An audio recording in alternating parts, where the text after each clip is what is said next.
नमस्कार दोस्तों, मैं पुलकित मोहन सिंगला। स्वागत है आपका हमारे चैनल में। दोस्तों, आज हम एक रेमेडी के विषय में बात करेंगे। एक बहुत ही बढ़िया उपाय आपके लिए लेके आया हूँ। पितरों को मनाने के लिए, नाराज़ पितरों को खुश करने के लिए ये आपको करना है।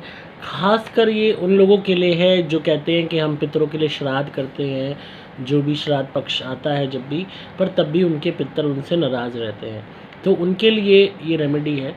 दोस्तों, अक्सर हम पितरों के निमित्त सिर्फ श्राद्धों में करते हैं और हम सोचते हैं कि वो काफ़ी है, पर इन जनरल अगर मैं कहूँ वो सफिशेंट नहीं है। अगर हम भी तो देखो खुद रोज़ रोटी खाते हैं, 2-2 3-3 टाइम हम खाना खाते हैं, तो पितर चाहे भले ही पितर योनि में क्यों ना चले गए हों, उनके निमित्त दान रोज़ चाहिए होता है। हालांकि एक परंपरा बनी है कि जब श्राद्ध आते हैं तभी वो धरती पे आते हैं और वो भोजन अपनी अपनी फैमिलीज़ में करते हैं, बट इन रियलिटी में बहुत सारे लोगों के पितर प्रेत योनि में होते हैं, प्रेतों की तरह भटक रहे होते हैं और भोजन के लिए, पानी के लिए तरस रहे होते हैं।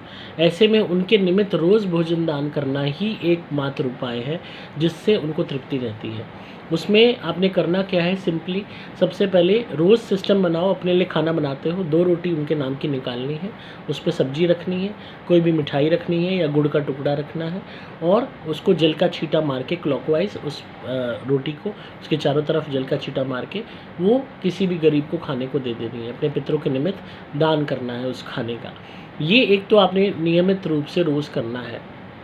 दूसरी चीज़, अगर इससे भी आपके पितर संतुष्ट ना हो रहे हों, तो नियम बना लो, आपने गाय को रोटी पितरों के नाम की देनी है। इसमें एक बहुत ही सुंदर उपाय आपके लिए लेके आए हो। रोटी के साथ साथ आपने क्या करना है, आलू बॉईल कर लेने हैं। ध्यान से सुन लीजिए, आलू बॉईल कर लेने हैं। जब आलू आपके बॉईल हो जाएँ तो उन बॉइल्ड जो आपके आलू हैं उसका छिलका उतार के उस पर थोड़ी सी हल्दी छिड़क के, वो उबले आलू हल्दी छिड़के हुए आपको गाय को खिलाने हैं। उसमें आपने कोई भी मसाला नहीं डालना, कोई भी गरम मसाला वगैरह नहीं डालना। सिंपली आपने उबले आलू पे हल्दी छिड़क के वो आपने गाय को खिलानी है। या अन्य गाय के अलावा भी, जैसे भैंस होती है या काली गाय होती है, सफ़ेद गाय होती है। मैं इस पक्ष में नहीं हूँ कि आप खाली गाय को ही खिलाओ तो ही पितरों को तृप्ति होगी।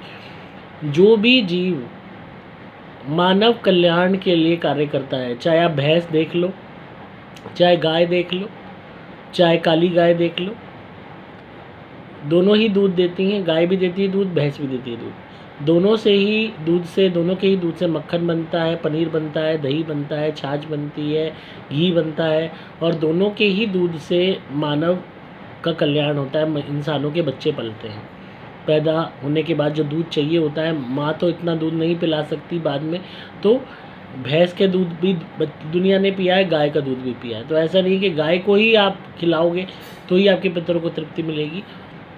आपको चाहे भूरी गाय मिले, चाहे काली गाय मिले, चाहे आपको भैंस मिले, क्योंकि वो दूध दे रही है, वो मानव कल्याण कर रही है। तो जब आप उसको, वो एक माँ का स्वरूप है, तो जब आप उसको रेगुलरली रोटी देंगे अपने पितरों के नाम की और साथ में उबले हुए आलू हल्दी छिड़क के, तो कहीं ना कहीं आप देखेंगे आपके पितरों को संतुष्टि मिलेगी। और आपने प्रार्थना करनी है देने से पहले कि मेरे पितरों को शक्ति मिले, उनको संतुष्टि मिले, उनको तृप्ति मिले।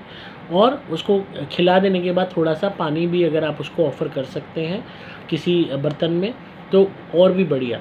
रेगुलरली आप ये नियम बनाइए। और उसके अलावा जो मैंने बोला है कि किसी भी गरीब को रोटी, सब्जी और मिठाई, ये ज़रूर आपने रोज़ देनी है। उसी से आपके जो भी पितर हैं या मृत परिजन हैं, उनकी आत्मा को संतुष्टि मिलेगी। खासकर मैक्सिमम लोगों के पितर प्रेत योनि में भटक रहे होते हैं, वो पितर योनि में नहीं होते। क्यों नहीं होते? कि बुरे कर्म किए होते हैं, या किसी नेगेटिविटी द्वारा मृत्यु हुई होती है, या अकाल मृत्यु के कारण प्रेत योनि में भटक रहे होते हैं, या पास्ट लाइफ के या इस जन्म के बुरे कर्मों के कारण उन्हें पितर योनि नहीं मिलती, या पितर उन्हें स्वीकार नहीं करते। तो मैक्सिमम लोगों के पितर प्रेत योनि में होते हैं, उन्हें नहीं पता होता, और इसी वजह से आपकी ज़िंदगी में परेशानियां आती हैं, क्योंकि वो मदद नहीं करते। वो खुद ही मदद मांग रहे होते हैं, व्याकुल होते हैं, परेशान होते हैं, भोजन के लिए, पानी के लिए तरस रहे होते हैं।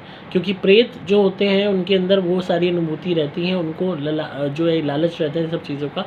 पितर योनि में हम कहते हैं कि वो संतुष्ट अवस्था में हो गए हैं, पर ये कलयुग है, यहाँ पे पितर भी असंतुष्ट रह जाते हैं। क्योंकि सही मायने में श्राद्ध जब होता है, एक औपचारिकता रह गई है, कोई भी दिल से मन से नहीं करता। एंड उसमें भी एक चीज़ देखने को मिली है, अगर आपके संबंध जीते जी खराब रहे थे। किसी ने अपने सास की ज़रा भी सेवा नहीं करी, बहू ने गालियाँ दी, उसको मारा पीटा या उसको रोटी नहीं पूछी। उसके मरणोपरांत घबराहट में, डर में उसके लिए कहीं पूरी दे रही है सब्जी, कहीं पकवान बना रही है, कहीं महंगी साड़ी दे रही है, उसका कोई मोल नहीं है, क्योंकि आपने रिलेशन ख़राब रखे थे। तो अब दिखावे का कोई फ़ायदा नहीं। इसीलिए मैं बार बार समझाता हूँ, जो भी आपके बड़े बूढ़े हैं उनके साथ रिलेशन ठीक रखो। उनको एटलीस्ट चाहे जैसे भी आपके संबंध हैं, उनको खाने पीने की चीज़ों में मत तरसाओ, फल में, दूध में, भोजन में उनको मत तरसाओ। खाने से आप उनका अगर दिल जीत लोगे, उनको बढ़िया बढ़िया खिला के, तो ही आधे से ज़्यादा उनकी जब भी वो शरीर त्याग करेंगे, तो उनकी आत्मा कभी भी आपको सताएगी नहीं। पर बहुएँ परवाह नहीं करती, अपने खुद खा रहे हैं, पी रहे हैं, अपने बच्चों को खिला रहे हैं, पर बड़े बूढ़ों को नहीं पूछ रहे। तो वो एक बुरी एक आदत है, जिसके कारण फिर यही मरने के बाद सताते हैं और पता भी नहीं चलता। आप श्राद्ध में तो दुनिया भर के पकवान दे देते हो और सोचते हो कि भाई हमारा काम ख़त्म, पर उसके बावजूद भी आपको सताते हैं। तो ऐसे इसलिए बहुत ज़रूरी है कि आप नियमित रूप से अपने बड़े बूढ़ों की सेवा करो।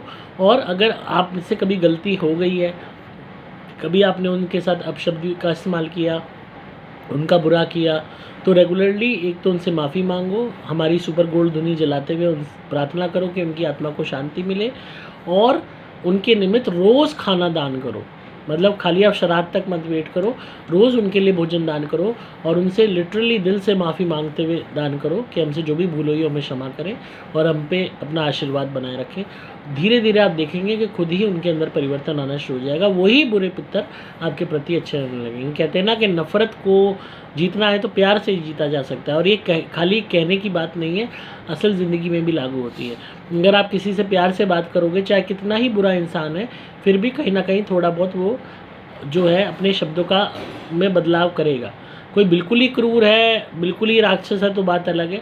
अदरवाइज़ हर एक में कुछ ना कुछ कॉन्शियस होती है कि आप प्यार से बात करो तो थोड़ा बहुत वो इंसान अपने जो है कहना कंट्रोल में आता है। और अगर आप भी लठ मार के बात कर रहे हो, आप भी उल्टा जवाब दे रहे हो, तो चीज़ें सिर्फ बिगड़ती हैं।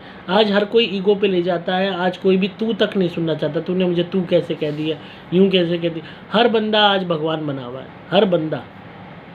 तो इसी वजह से हम लोग जो है आपस में हमारे रिलेशन बिगड़ते जा रहे हैं। ना हमारे घरों में रिलेशन रह गए हैं, ना रिश्तेदारी में रह गए हैं, ना आस पड़ोस में रह गए हैं, ना बाहर रह गए हैं। हम लोग इतने बुरे हो गए हैं, मतलबी हो गए कि राह चलते अनजान आदमी तक से झगड़ लेते हैं। तो आज के टाइम में इंसान सबसे ज़्यादा खुद पतन की तरफ जा रहा है, खुद गलत कर्मों को करके खुद को भगवान समझ रहा है, और इसी वजह से हम लोग दुख पा रहे हैं। तो हर एक को अपना के चलो, हर एक पे जो है अपना प्यार रखो, दया रखो, हर एक को अपने जैसा समझो। जिससे आप खुद के लिए सबसे अच्छा से अच्छा चाहते हो, ऐसे दूसरों का भी सम्मान करो, तभी जीवन आपका ढंग से कटेगा, तभी आपके शत्रु कम पलेंगे। और नियमित रूप से अपने पितरों के निमित्त आपको दान करना पड़ेगा। ये मत पूछिएगा कब तक करना पड़ेगा, आपको करते रहना पड़ेगा। और उनकी आत्मा की शांति के लिए सुपर गोल्ड धुनी जलाते रहो हमारी, यही प्रार्थना करो इनकी आत्मा को शांति मिले, और जो भी हमसे भूल हुई हो ये हमें क्षमा करें।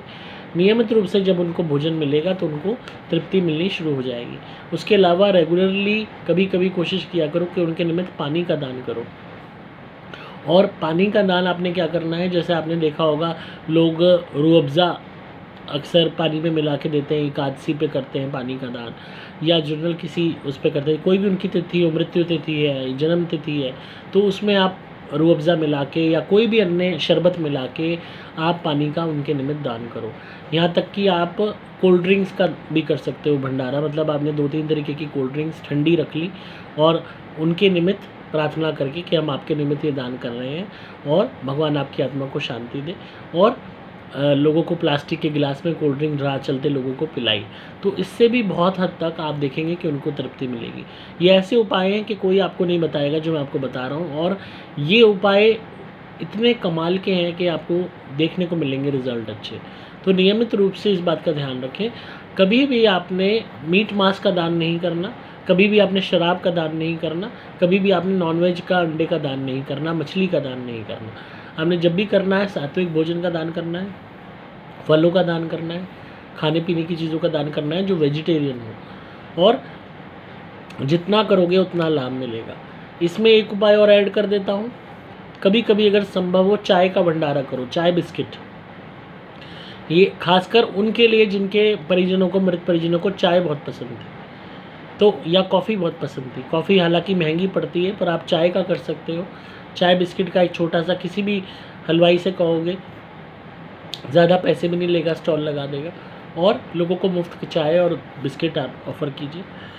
किसी भी उनकी डेथ डेट पे या बर्थ डेट पे या किसी भी त्यौहार पे या अन्य किसी भी तारीख पे प्रार्थना करके उनके निमित्त एक कप चाय निकाल के उसको जल का छींटा मार के मिनस दो और उनकी तस्वीर के आगे रख दो और बाकी चाय का भंडारा कर दो। नियमित रूप से आप महीने 2 महीने में करते रहो, आप देखोगे रिजल्ट कितने अच्छे आते हैं। और रेगुलरली हमारी सुपर गोल्ड धुनी जलाते रहो, उनकी आत्मा की शांति की कामना करते रहो, आपको फ़ायदे ही फ़ायदे होंगे।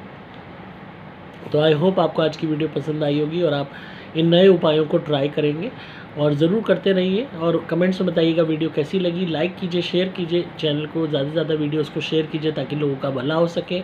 सुपर गोल्ड धुनी मंगा सकते हैं, इससे धन की भी प्राप्ति होगी, घर में खुशियाँ भी आएंगी। ये बेसिकली मैनिफेस्टेशन करती है, इच्छाओं को पूर्ति करती है। तो अगर आप इच्छा करोगे इससे सुपर गोल्ड से कि मेरे पितरों की आत्मा को शांति मिले, उनका आशीर्वाद हम पे बने, तो ये उसी वे में वर्क करना शुरू कर देगी। और अपनी प्रोटेक्शन के लिए हमारे से लॉकेट मंगवा के पहनिए, सभी घर के जनों को पहनाइए ताकि हमेशा आप नेगेटिविटी से बचे रहें। अगेन ज़्यादा बड़ा संकट है, क्रिया वाले नारियल मंगवाइए, उनसे उतारा के नारियल जलाइए, बड़ी से बड़ी आपदा आपके ऊपर से हटनी शुरू हो जाएगी। अब मंगा सकते हैं, आपको सिंपली मोबाइल नंबर 8130331007 पे व्हाट्सएप मैसेज करना होगा। नंबर दोबारा बोल रहा हूँ, 8130331007। डिस्क्रिप्शन में आपको डिटेल्स मिल जाएंगी। मैं हूँ आपका दोस्त पुलकित मोहन सिंगला।